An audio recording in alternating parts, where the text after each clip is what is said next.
बहू का तकिया कलाम। सिद्धि की एक आदत थी, उसे इंग्लिश के शब्दों को अपनी हर बात के बीच में बोलने का बड़ा शौक था, खास तौर से स्टॉप। स्टॉप मम्मी जी, ये क्या कर रही हैं? बिल्कुल स्टॉप हो जाइए। कितनी बार कहा है कि किचन में कुछ भी सामान इधर उधर करने से पहले पूछ लीजिए। अरे क्या स्टॉप स्टॉप करती रहती है। तेरा बस चले तो पूरी दुनिया स्टॉप करा दे। और हाँ, सामान इधर उधर नहीं, मैं बस ये देख रही थी कि चीनी कहाँ है। चाय पीने की तलब थी। स्टॉप मम्मी जी, अब ये मत बोलिए कि आपको ये भी नहीं पता कि किचन में चीनी कहाँ होती है। सास को सिद्धि की बात बिना सर पैर की लगती है। वो उससे बहस नहीं करना चाहती, सो वहां से निकल जाती है। सिद्धि कमरे में। स्टॉप, मैं कहती हूँ बिल्कुल स्टॉप। मैंने कहा बिल्कुल स्टॉप। नहीं करता स्टॉप बिल्कुल। अरे यार, बिजली की वायर जोड़ रहा था, तुमने स्टॉप होने के लिए बोला और ये देखो क्या हुआ, करंट लग गया। अब करंट लगने पर चिल्ला रहा हूँ तो भी स्टॉप। अरे चाहती क्या हो तुम? स्टॉप, मैं क्या चाहती हूँ? अरे अब कैसे स्टॉप हो जाऊं? मेरा मतलब है स्टॉप स्टॉप। सिद्धि फिर चली जाती है सब्जी वाले के पास।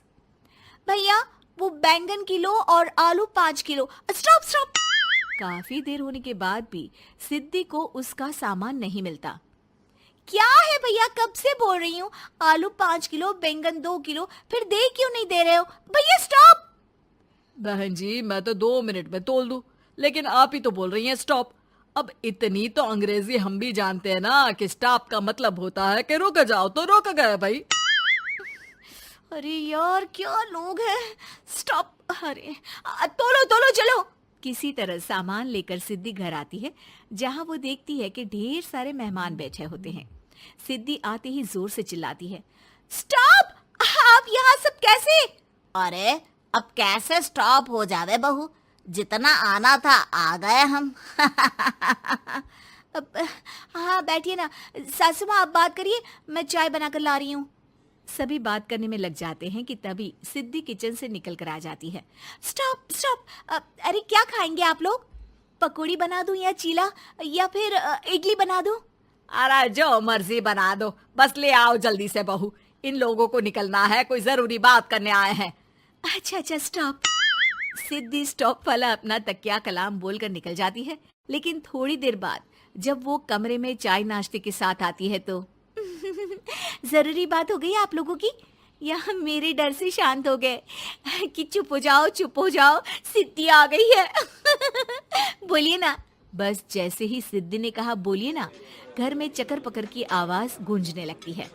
अरे तुम स्टॉप क्या बोल कर गई, सभी शांत हो गए, अब बात शुरू करेंगे। हाँ भाई, बहू तुम वो स्टॉप बोल कर गई तो हम लोगों को लगा कि शायद तुम भी सुनना चाहती हो कि हम लोग क्या बात कर रहे हैं। फिर जो मेहमानों की बात शुरू होती है वो घंटों बीत जाते हैं, चलती ही रहती है।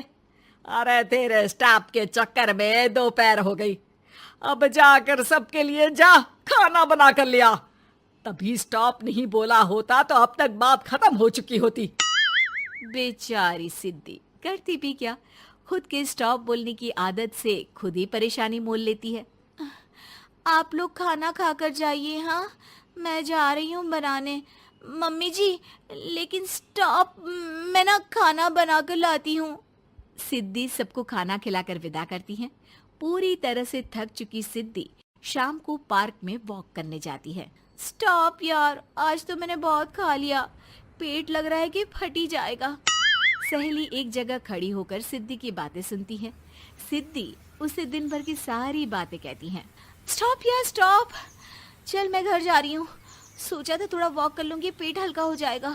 सारा दिन काम कर कर के थक भी गई थी, लेकिन यार तेरे कारण बस खड़ी ही रह गई। वैसे तो पार्क करने क्या आई थी? और यार बड़ी अजीब लड़की है, मैंने कितनी बार बोला कि मैं वॉक पर आई थी, लेकिन तू स्टॉप स्टॉप बोलकर रोक लेती थी मुझे। यार प्लीज अब तू जा, मैं वॉक करके ही घर जाऊंगी। ओ यार, वो स्टॉप तो मेरा तकिया कलाम है। घर के सभी लोग सिद्धि के स्टॉप से परेशान थे। वे कभी उसके बोलने पर स्टॉप हो जाते तो मुसीबत आ जाती, कभी नहीं होते तो भी मुसीबत आ जाती। अरे मैं तो इस बहू के तकिया कलाम से परेशान हो गई हूँ। अरे कोई तो उसकी ये आदत हटाए। देखो माँ, ये जो आदत होती है ना, जब तक खुद की जान पर न बन जाए आदत छूटती नहीं। अरे उसकी जान पर बनाए उससे हमें क्या, हम लोगों के लिए तो ये परेशानी का कारण बनती ही जा रही है। उधर सिद्धि खुद सोचती है, अरे यार, पहले बाजार से देर, फिर दिन का सारा खाना, और फिर पार्क में मैं टहल भी नहीं पाई। क्या करूं?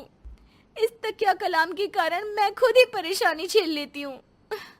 एक काम करती हूँ, आज से सोच समझ कर बोला करूंगी। बहू स्कूटी उठाती है और निकल जाती है, लेकिन जैसे ही वो बीच चौक पर पहुंचती है, स्कूटी फिसल जाती है और वो नीचे गिर जाती है। हाय रे, कोई तो बचाओ, किसने टक्कर मार दी मुझे? कितना दर्द हो रहा है, कोई तो डॉक्टर के पास लेकर चलो। स्टॉप। बस जैसे ही बहू स्टॉप बोलती है, सारे वहीं रुक जाते हैं। बड़ी घमंडी औरत है, एक तो हम बचा रहे हैं, ऊपर से देखो स्टॉप बोल रही है। स्टॉप, कोई नहीं है क्या इस पूरे शहर में? बहू अपने तकिया कलाम की रट लगा कर रखती है।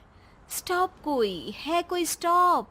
लोग उसकी मदद के लिए आगे तो आते हैं, लेकिन जैसे ही उसका तकिया कलाम सुनते हैं, वहां से निकल जाते हैं। तभी कहीं से उसका पति लौट रहा था। वो बीवी को रास्ते में पड़ा देख हैरान रह जाता है। अरे तुम यहाँ, कितनी चोट लगी है तुम्हें? पति आसपास खड़े लोगों पर गुस्सा हो जाता है। आप लोगों को दिखाई नहीं दे रहा कि मेरी बीवी को चोट लगी है? कोई भी नहीं है जो उसे उठाकर बिठा सके? अरे भाई साहब, कोई क्या मदद करे इस महिला की?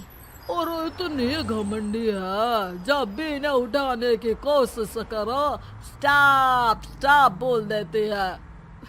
स्टॉप! ये क्या बोल रहे हैं आप लोग? मैं पिछले आधे घंटे से दर्द सह रही हूँ। स्टॉप! पति समझ जाता है कि मामला क्या है। वो सर पर हाथ रख लेता है, लेकिन जल्दी ही बीवी को डॉक्टर के पास ले जाता है। ओह, इन्हें तो बहुत ज्यादा चोट लगी है। आप लोगों ने इन्हें लाने में कुछ ज्यादा ही देर कर दी है। रुकिए, मैं चेक करता हूँ। डॉक्टर जैसे ही बहू के पास पहुँचता है। हाँ तो मैम, कहाँ चोट लगी है आपको? यहाँ? स्टॉप! डॉक्टर देखते देखते अचानक रुक जाता है। अब भी स्टॉप? अरे नहीं नहीं डॉक्टर साहब, अब तो सपने में भी स्टॉप नहीं बोलूंगी।